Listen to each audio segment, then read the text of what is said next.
Okay, so our first layup of the stringers went really good. You can see there's no air anywhere. It all worked out really well. One thing I wanted to point out, you notice my overlaps. There's one there, and then the piece below that wrapped up the stringer, it overlaps here. And then I got another one there. And then you can see it's here, so they're staggered. You kind of want to stagger your overlaps. Again here, we're not right on top of this one, we're about 4 inches in front of it. You can see that. That's our last pieces right there. We're going to do pretty long ones here. It's going to be probably 500 mil to do that.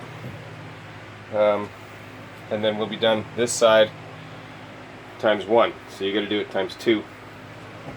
So we'll get that done. We are damn near out of cloth, which is a welcome sight.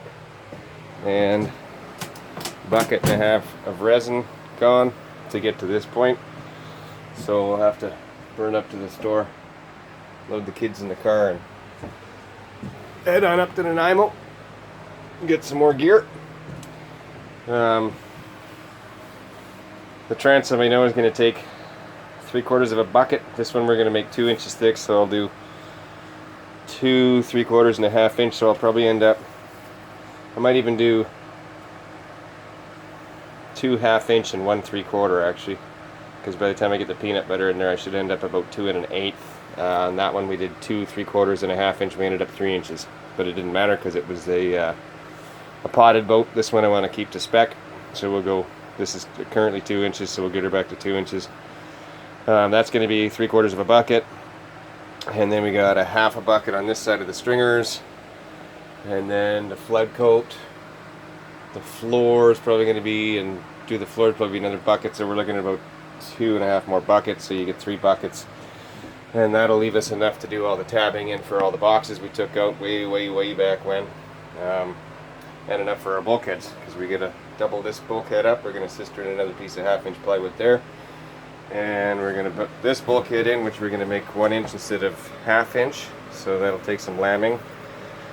And then we're not going to do that until all the stringer is all totally done and wrapped up, and then we'll slide our bulkheads in and then tab them into place, and then get a couple of good layups on them.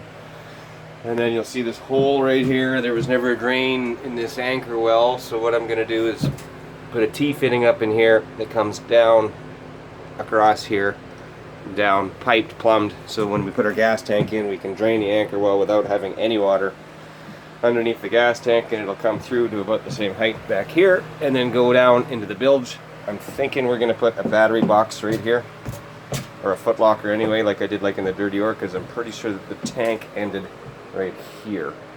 So that gives us probably enough room for 2 comfortable batteries. I have to see what I can get for a lid. I don't really want the batteries floating, otherwise we'll put the batteries up top, or we can put them up in here. Not a bad idea to have the weight in the front. There you go.